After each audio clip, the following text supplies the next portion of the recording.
আজকে আমাদের ভারতীয়দের জীবন অন্যতম একটা পবিত্র এবং গুরুত্বপূর্ণ দিন। আমাদের স্বাধীনতা লাভের ৭৯তম দিবস। এই দিবসকে স্মরণীয় করে রাখার উদ্দেশ্যে আমাদের ছাত্র যুব সংগঠন ইউআইএফআই এবং এসএফআই তারা এখানে রক্তদান শিবির আয়োজন তারা করেছেন এবং একই সাথে আমাদের দেশের স্বাধীনতা সংগ্রামে যে শহীদরা আত্মবলিদান দিয়েছেন, ভগৎ সিং, আশফাকুল্লাহ এবং বিনয় বাদল দীনেশ, তার সাথে এই রাজ্যেও আমাদের যারা যুব শহীদ,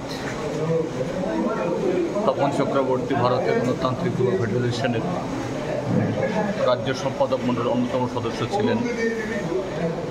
তিনি স্বাধীনতার শত্রু, আমাদের দেশের গণতন্ত্র, ধর্মনিরপেক্ষতা এবং সাম্প্রদায়িক সৌহার্দ্যের শত্রু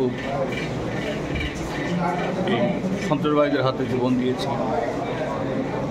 তাকেও তারা স্মরণ করেছেন।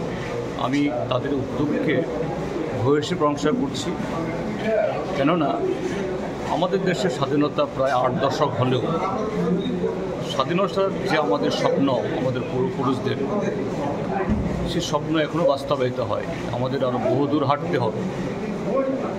তো সেই পথে আমাদের যখন আরও ঐক্যবদ্ধ, আরও সংকল্পবদ্ধ হতে হবে, তখন আমাদের দেশের যুব সমাজকে নানাভাবে বিভাজিত করার জন্য, তাদের শক্তিকে দুর্বল করার জন্য সাম্প্রদায়িক শক্তি এবং আরও অন্যান্য শক্তি যারা আমাদের স্বাধীনতার আকাঙ্ক্ষার বিরোধী, তারা অত্যন্ত সক্রিয়।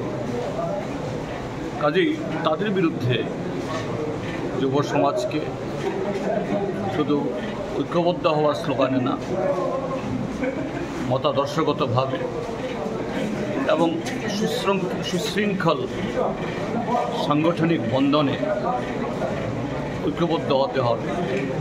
এবং সেটা অর্জন করতে গেলে পরে এই জাতীয় রক্তদান হয়তো বা খুবই একটা ছোট্ট, কিন্তু অন্যদিক থেকে অত্যন্ত মহৎ। একদিকে তার বিকল্প নেই, আরেক দিক থেকে আজকে দেশের যুবকরাই এক ভাই আর অন্য ভাইয়ের রক্ত নেওয়ার জন্য সেভাবে আজকে প্ররোচিত করা হচ্ছে। এই জায়গায় আজকের এই দিনে নানাভাবে স্বাধীনতা দিবস অনেকে উদযাপন করছেন, অবশ্যই করবেন, এতে কোনো ক্ষতি নেই। কিন্তু আজকে রক্তদান শিবিরের মধ্য দিয়ে এটা সম্মিলিত করা, এটা তাদের যে সংকল্প, তাদের যে দৃঢ়তা, তারই পড়েছে।